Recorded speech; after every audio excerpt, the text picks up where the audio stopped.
MedCram.com. So in this video, what we're going to do is talk about the effect of COVID-19 on pregnancy. And specifically, we're going to look at outcomes, for instance, with maternal mortality and the ability to take pregnancy to full term. So we're going to look at preterm labor, etc. And we're also going to look at the effects of pregnancy on COVID-19. In other words, what are the effects of being pregnant on outcomes such as the need to be admitted to the intensive care unit or the chances of needing mechanical ventilation?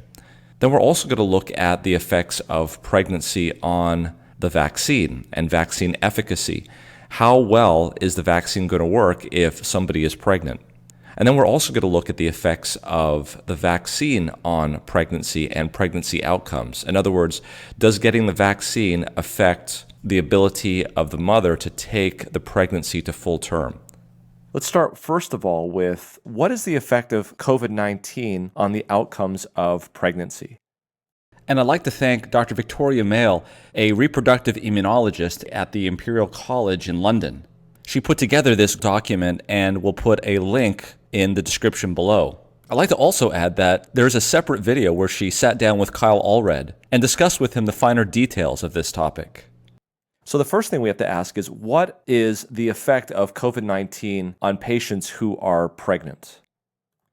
And when we look at this topic of what is the effect of COVID-19 on pregnancy, you've got to understand that different studies have different levels of evidence. And once again, the prospective study is going to be better in terms of weight than a retrospective study or an observational study. The problem is, of course, that early on in the pandemic, most of the studies that come out are retrospective or observational. So let's look at those as they were coming out. So this paper came out in November of 2020 titled Pregnancy Outcomes Among Women with and Without Severe Acute Respiratory Syndrome Coronavirus 2 Infection. Basically, what they're asking here is, what is the effect of SARS-CoV-2 positivity on pregnancy? So in the study, we had patients who were pregnant, and 252 were positive for the SARS-CoV-2 virus, and 3,122 were negative for the SARS-CoV-2 virus. And what they essentially found in this study is that there was no difference in these two cohorts with respect to preterm birth, preeclampsia, C-section rate, or abnormal heart rate.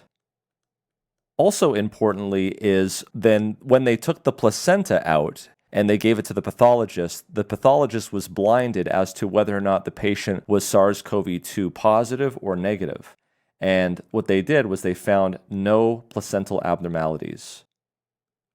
And that's important because there has been some discussion about antibodies against the SARS-CoV-2 virus potentially cross-reacting with a protein in the placenta.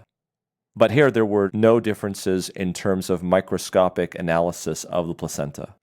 So at least in this study, which was retrospective, there didn't seem to be much effect of COVID-19 on pregnancy. Here was another study, again a retrospective cohort study, looking at early pregnancy and asymptomatic women with COVID-19.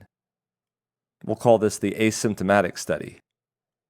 So in this study, they took about 113 women in the first trimester that were coming in for their first trimester evaluation, and they compared it to 172 that had come in the year previous. Now, in this situation, we don't know if they were positive or negative. We're just looking at patients in the first trimester in the era of a pandemic versus in the era without a pandemic.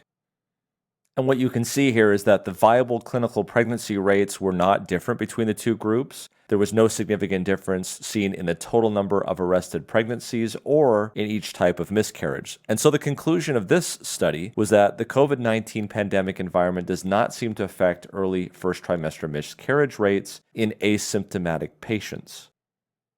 And so this retrospective study, again, showed no difference or no effect at this point on COVID-19 with pregnancy. Now here's another case control study that was published last year.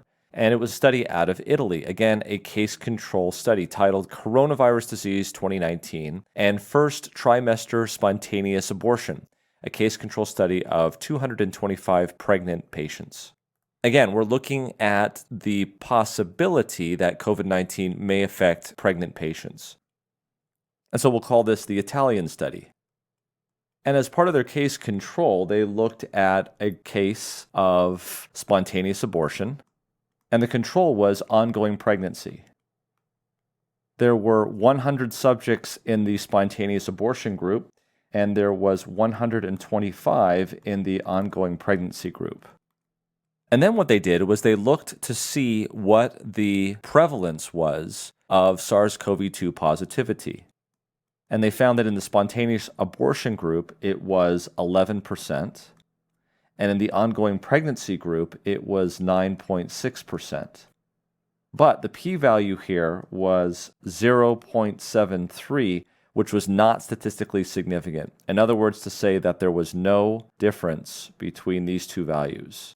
Again, retrospective data indicating that COVID-19 did not have effects on pregnancy outcomes. But as we've said, we would rather have prospective studies and large studies at that. And so, have there been studies? And the answer to that question is yes. Enter this study titled Clinical Manifestations, Risk Factors, and Maternal and Perinatal Outcomes of Coronavirus Disease 2019 in Pregnancy, Living Systematic Review and Meta-Analysis. So this is a massive study that actually is a meta-analysis of 77 other studies which were included and represent over 11,000 patients. Patients of pregnant and recently pregnant women attending or admitted to the hospital for any reason and were diagnosed as having suspected or confirmed COVID-19. So this is really where you're going to want to see and look for data. So what does this study say about the effects of COVID-19 on pregnancy? So here is table 1 in that study. And we're actually going to come back to this study later on in the video because we're going to talk about the effect of pregnancy on the outcomes of COVID-19. But for now, let's be focusing on the comparison group of pregnant women without COVID-19. So in other words, we're trying to see what the effect of COVID-19 is on pregnancy. And so we're going to compare it to those women who are pregnant without COVID-19. And the way to do that is looking at the odds ratio. If something is greater than 1, then there is an increased odds of something. And if we look at the 95% confidence interval and it includes 1, then that means it's not statistically significant because the effect is 1 times that amount. What I mean to say here is that we can say something is statistically significant if the lower range is above 1. We could say here that COVID-19 was not statistically significant in terms of all-cause mortality for maternal outcomes. In other words, it did not seem to increase all-cause mortality. However, if we look at ICU admission for the maternal outcome, because the 95% confidence interval is well above 1.0, we can say that COVID-19 statistically significantly increased the ICU admission rate for maternal outcomes. What about preterm birth? Again, here we see 1.16 to 7.85, meaning that COVID-19 statistically significantly increased the risk of preterm birth. It did not increase the risk of cesarean section. What about perinatal outcomes? So what about the baby? Here we see that COVID-19 did not statistically increase the risk of stillbirth, did not statistically increase the risk of neonatal death. It did increase the risk of admission to a neonatal unit. It did not increase the abnormal APGAR score at 5 minutes. That's a score that is used to grade how the appearance of the baby is at 5 minutes in this case. And it did not increase the risk of fetal distress. And so one of the conclusions that was come to in this study was that preterm birth rates are high in pregnant women with COVID-19 over those women who are pregnant without COVID-19. And in this case, the preterm birth rate was about 3 times higher, and that was based on an N number of 339 subjects that were looked at in this meta-analysis. So it seems as though if we ask the question, what is the effect of COVID-19 on pregnancy? It seems as though it can increase the risk of preterm birth, and it increases the risk of admission to a neonatal unit. Now, another question is what is the effect of pregnancy on the outcomes of COVID-19? And that's the second question that we're going to tackle. So now we're asking a different type of question. We're asking the question is, what is the effect of pregnancy on the outcomes of COVID-19? And for that, we go back to our JAMA study, which was a retrospective study. This is the one titled Pregnancy Outcomes Among Women with and Without Severe Acute Respiratory Syndrome Coronavirus 2 Infection. And this was a study where 95% of these women were asymptomatic or mild, and only about 5% had severe SARS-CoV-2 infections. And what they found in the conclusions and relevance was that placental abnormalities were not associated with disease severity, and hospitalization frequency was similar to rates among non-pregnant women. And so it would seem in this retrospective study that the status of pregnancy really didn't affect how severe the COVID-19 would progress. But once again, this is a retrospective study and really not the top form of data and evidence that we need to make that kind of decision. No, in fact, what we need is a randomized controlled trial or even a meta-analysis of many randomized controlled trials.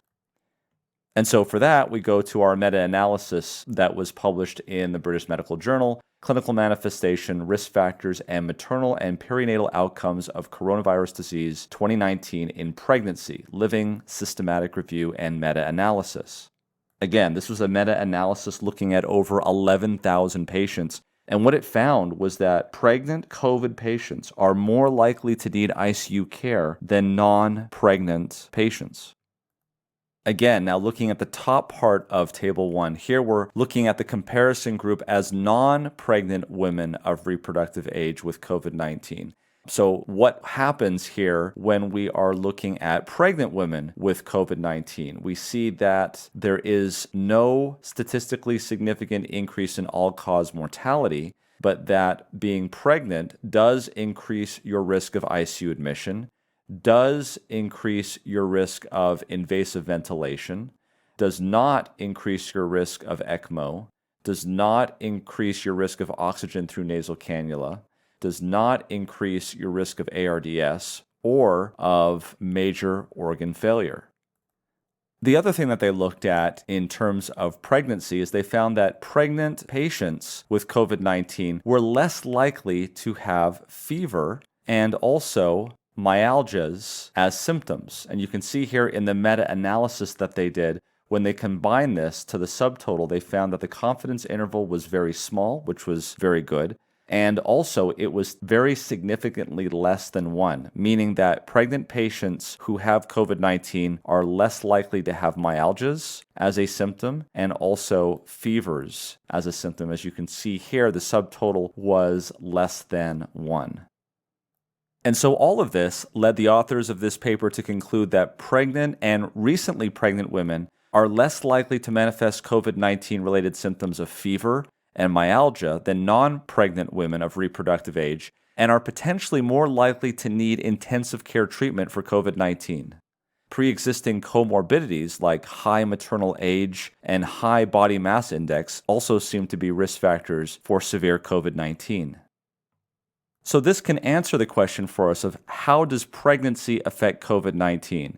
It can increase the risk for ICU, it can increase the risk for ventilation, but it decreases the potential symptoms of fever and myalgias. The next question that we have to face is, what is the effect of pregnancy on the efficacy of a vaccine? That's the third question we're going to tackle. So pregnancy is a situation where there is an immunocompromised state. And this is not hard to understand because it is at this time that the pregnant patient has within them a fetus which is genetically different from them. And so they're more tolerant of non-self. The question is the pregnant state affecting at all the ability of a potential vaccine to be efficacious against COVID-19? Well, the first problem is that in all of the early data tests and all of the phase 1, 2, and 3 trials for the vaccines, the state of pregnancy excluded them from those trials. Now, this doesn't mean, of course, to say that people didn't get pregnant after they were enrolled in the study. But one of the exclusion criteria for entrance into the trial was pregnancy. And so for that reason, we don't have data on the efficacy of the COVID-19 vaccines in pregnancy. That's not to say that we don't have data. Here's a paper that was published just about a year ago, but this was looking at the influenza vaccine, and it's titled Influenza Vaccine Efficacy and Effectiveness in Pregnant Women, a Systematic Review and Meta-Analysis. And this was actually a study looking at 19 other studies that were pulled from 11 different countries. And they were looking at different vaccines. One was a seasonal vaccine, and the other one was specifically against the H1N1. And the way that they tested them was to see whether or not they tested positive in the laboratory, or whether or not there was an influenza-like illness or a respiratory infection-type illness. And there were some mixed results, but the bottom line was vaccination in pregnant patients was protective against laboratory-confirmed influenza. And so it would seem that pregnancy's effect on the vaccine would be pretty minimal, but more data is needed. And then, of course, the question that many people have is, what is the effect of any particular vaccine for COVID-19 on pregnancy? And that's the fourth question, and the question that we're going to delve into at this time. So we want to know, what is the effect of the vaccines on the pregnancy? And that could mean a patient who's not pregnant that wants to get pregnant, or a patient that becomes pregnant after they've gotten the vaccine, or somebody that gets the vaccine while they're pregnant. So, of course, the vaccines are very different, and there are very different vaccines on the market. So we're going to look at 3 vaccines that we actually have data for. As we said before, when these studies were started, one of the exclusion criteria was that the patient was pregnant. But that, of course, doesn't stop people from getting pregnant after they're enrolled in the study. And there is some data on that, and we will, of course, give a link in the description below. The first vaccine that we're going to talk about is the Pfizer vaccine. And if you want more information on the Pfizer vaccine, go to MedCram Update 116. But briefly, this is an mRNA vaccine, and it is 2 shots. And as part of the safety testing, they did studies on rats. And rats were given the vaccine both pre-mating and also during their gestation. That means while they were pregnant. So, what did they find? They found, number 1, in the studies, that antibodies were found in the maternal rats. They also found that antibodies were found in the fetus. And number 3, they found that antibodies were also found in the offspring after they were born. They found no effects on fertility, no effects on pregnancy in these rats, and no effect on fetal development. In these studies, there was no data on placental transfer. That means the antibodies going through the placenta. And there was no data on the presence of antibodies in the milk. Okay, let's talk about Moderna. And if you want more information about the Moderna vaccine, go to MedCram Update 117. You'll know that Moderna is also an mRNA vaccine, and it's also given in 2 shots. They did very similar to the Pfizer vaccine. They also gave it to rats and the vaccine, and they found very similarly that there was no effect on female reproduction, development, or postnatal development. Next, we're going to talk about the Oxford AstraZeneca vaccine. And if you want to follow that, look at MedCram Update 118. And currently, as it turns out, animal studies are still pending on this vaccine. Now, as I told you, in these trials for these vaccines, patients had gotten pregnant. And of course, we'll give you the link to the data on that in the description below. But let me just summarize it for you since we have it here. So in the Pfizer group, there were 23 patients in the entire study that became pregnant after enrollment. Now, we're not told how many of those were in the vaccinated group and how many were in the control group, but we do know that there was one miscarriage in the control group. In the Moderna trial, there were 13 subjects that became pregnant after enrollment in the study. And we are told here that there were 6 in the vaccine arm and there were 7 in the control arm. Now, in those arms, there were 0 miscarriages in the vaccine group and 1 miscarriage in the control group.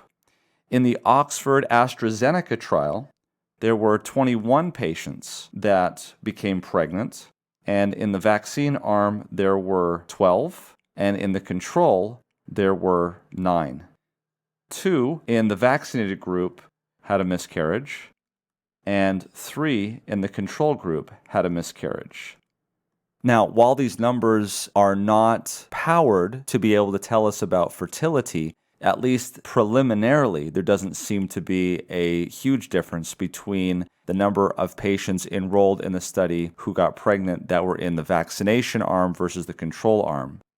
And while these numbers are pretty low, the same conclusion can kind of be made preliminarily here with the miscarriage rates as well. But I stress again that they're going to need to follow this data and continue to watch it to see whether or not anything emerges. But you can see clearly that patients who have taken the vaccine have gotten pregnant along the lines of the numbers of those who got placebo. So looking at accidental pregnancies in the clinical trials for the vaccines is just one way of evaluating the effect of the vaccine on pregnancy. Another way is through the vaccine adverse event reporting system. The VAERS is a way of allowing the public to report an adverse event after they've been vaccinated. This system allows patients and providers to notify the reporting system about an adverse reaction that has occurred. And so because of the millions and millions of people that have been vaccinated with COVID-19 vaccines, we're going to expect a number of adverse events. For example, about 10 to 20% of known pregnancies end in a miscarriage, unfortunately. In other words, the background level of miscarriage is 10 to 20%. So with thousands of pregnant women getting vaccinated or finding out that they're pregnant after getting vaccinated, you expect a relatively large number of miscarriages to be reported to this system. Some people have incorrectly stated that reports to this system mean that a vaccine or medication caused the adverse event, when in reality, what we want to know is if the rate of a particular adverse event is greater than the background level. And so I would expect to see adverse events that happen in normal everyday life, like autoimmune diseases and other reactions and chronic diseases. The question, of course, is whether or not there is a higher proportion of these events among patients who have been vaccinated. And so we can do our part by making sure that if there is an adverse event, that it is reported to the VAERS. And of course, we'll put a link to that site in the description below. And so if we go back to our original question and we ask the question, how does the vaccine affect pregnancy? With at least the ones that we have reviewed, it seems to be that there is no, if minimal, effect of the vaccine on pregnancy. So to review, it looks as though there is an effect of COVID-19 on pregnancy in that it causes an increased risk of preterm birth, an increased risk of admission to the neonatal unit. There seems to be an effect of pregnancy on COVID-19 in that it can increase ICU admission and ventilator requirement, and it does apparently reduce the symptoms of fevers and myalgias. The effect of pregnancy on the vaccine, we believe, is probably minimal, although we don't have studies yet to fully assess that. And then again, preliminary data seems to show that the vaccine's effect on people who are pregnant seems to be minimal, but again, more data is needed to fully fill out and make robust that data. Please click here to watch our interview with Dr. Victoria Mail, an expert in reproductive immunology, as she does a deep dive into the topic of COVID, vaccines, and pregnancy.